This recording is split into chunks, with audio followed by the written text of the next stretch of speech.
Oke, selamat malam semuanya. Assalamualaikum warahmatullahi wabarakatuh.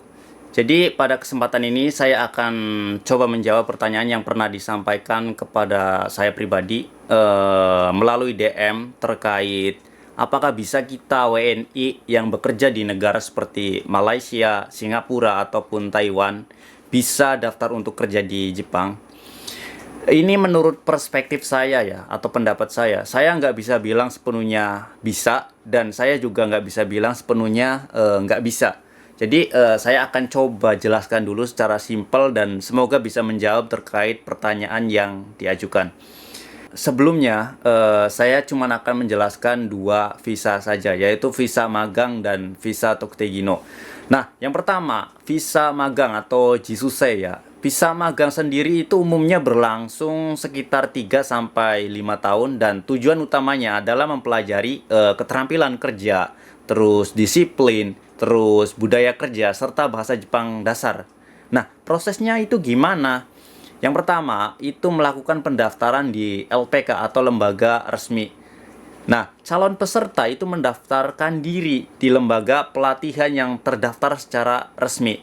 Nah, berikutnya yang kedua yaitu tes seleksi awal. Seleksi awal itu meliputi pemeriksaan dokumen, tes fisik, psikologi, wawancara, dan kemampuan dasar. Nah, kemudian yang ketiga yaitu pelatihan bahasa Jepang dan etika kerja. Peserta akan mengikuti pelatihan bahasa Jepang, terus budaya kerja, disiplin, serta persiapan mental secara intensif selama beberapa bulan. Kemudian, interview dengan perusahaan Jepang atau host company. Ya, setelah dianggap siap, peserta akan diwawancara oleh perusahaan Jepang. Nah, kemudian yang kelima adalah pemeriksaan kesehatan atau medical check-up. Setelah dinyatakan lulus interview, peserta akan menjalani pemeriksaan kesehatan sesuai dengan standar Jepang. Nah, kemudian yang keenam yaitu pengurusan dokumen dan visa. Nah, lembaga, sending organization, dan organisasi penerima di Jepang akan memproses dokumen seperti CEO atau surat izin tinggal ya, kemudian kontrak kerja dan visa. Yang ketujuh yaitu pembekalan pra keberangkatan. Jadi peserta menerima pelatihan final seperti SOP kerja, etika tinggal di Jepang, dan simulasi kerja. Nah, yang terakhir itu berangkat ke Jepang. Peserta akan menjalani orientasi di Jepang sebelum mulai bekerja di perusahaan penempatan selama kurang lebih 1 bulan. Itu untuk proses magang, jadi tidak bisa secara online ya.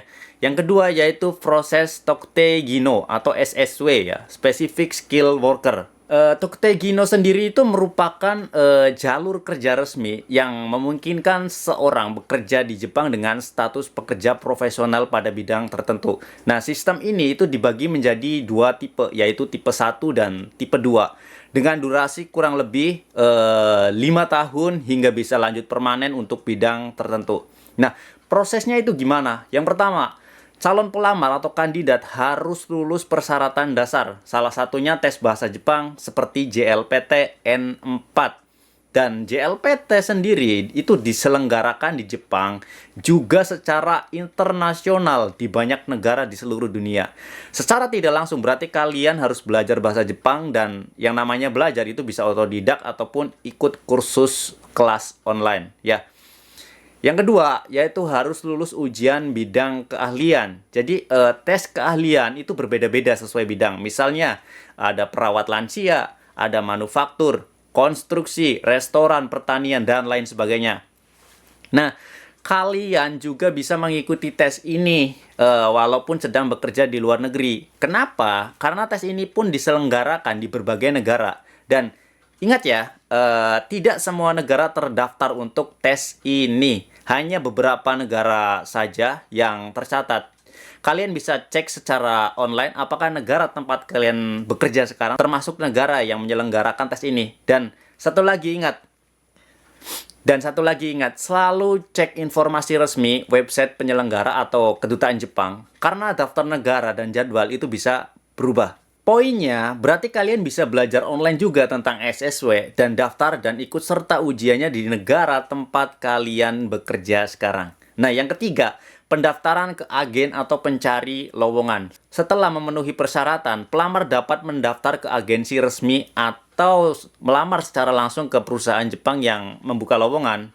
Nah, kemudian kalian akan ikut wawancara dengan perusahaan Jepang. Nah, perusahaan akan menilai kesiapan bahasa serta pengetahuan teknis calon pekerja. Nah, yang kelima yaitu medical check-up. Jika lulus wawancara, kandidat wajib melakukan pemeriksaan kesehatan sesuai standar Jepang.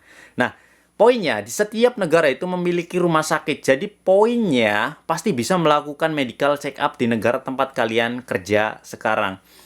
Yang keenam, yaitu kesepakatan kontrak dan pengajuan visa. Nah, agensi dan perusahaan akan mengurus CEO kalian, kontrak kerja kalian, serta dokumen visa Tokutegino kalian. Jadi semuanya itu akan dilakukan secara online. Yang ketujuh, pembekalan dan edukasi pra-keberangkatan. Jadi, calon pekerja mendapatkan pelatihan tambahan mengenai aturan tinggal di Jepang atau SOP kerja dan pendidikan budaya atau kita sebutnya ospek kali ya. Dan ini juga bisa online. Dan yang terakhir, kemudian berangkat dan mulai kerja di Jepang. Ya, setelah visa terbit, calon pekerja berangkat dan mulai pekerjaan di perusahaan yang telah ditentukan. Poin ini, pastikan kalian sudah harus selesai kontrak kerja di negara tempat kalian kerja sekarang dan posisinya sebisa mungkin sudah di Indonesia. Kalau bisa ya 1 atau 2 bulan setelah kalian dinyatakan lulus, kalian lebih baik pulang ke Indonesia agar lebih mudah saat pengajuan izin tinggal. Nah, dari penjelasan tersebut dapat disimpulkan bahwa jalur magang itu lebih berfokus pada pembelajaran disiplin kerja dan pelatihan keterampilan dasar. Sedangkan Tokutegino itu ditunjukkan bagi tenaga kerja yang sudah memiliki kemampuan bahasa dan skill yang spesifik yang diakui secara internasional. Ya, keduanya merupakan kesempatan besar untuk bekerja di Jepang secara legal, aman, dan terstruktur selama peserta mengikuti aturan, persyaratan, serta proses resmi yang telah ditetapkan pemerintah Jepang dan Indonesia. Kesimpulannya adalah, kalau kalian sedang bekerja di negara lain dan ingin pindah kerja di Jepang, satu, jika sebagai pemagang, kemungkinan besar tidak bisa. Tapi jika sebagai pemegang visa Tokutegino, kemungkinan bisa, asal kalian bisa lulus ujian JLPT 4 dan SSW di negara tempat kalian bekerja sekarang. Dan perlu digarisbawahi ya, JLPT itu diadakan 1 tahun 2 kali dan diselenggarakan juga secara internasional di banyak negara di seluruh dunia. Akan tetapi untuk SSW, tidak semua negara itu terdaftar untuk tes ini ya.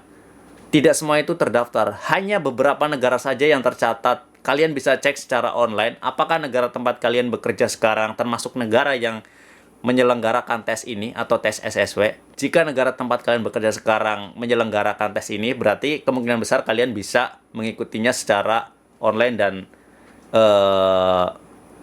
kemungkinan besar kalian bisa mengikutinya di negara tempat kalian bekerja sekarang. Oke, sekian jawaban atau informasi yang dapat saya sampaikan. Semoga bermanfaat untuk rekan-rekan sekalian. Jika ada pertanyaan ataupun apapun itu, bisa DM ataupun komen ya. Semoga saya bisa jawab kembali dan semoga informasi ini bisa bermanfaat buat kalian semua. Saya Priyuda Pertama. See you next time and bye-bye.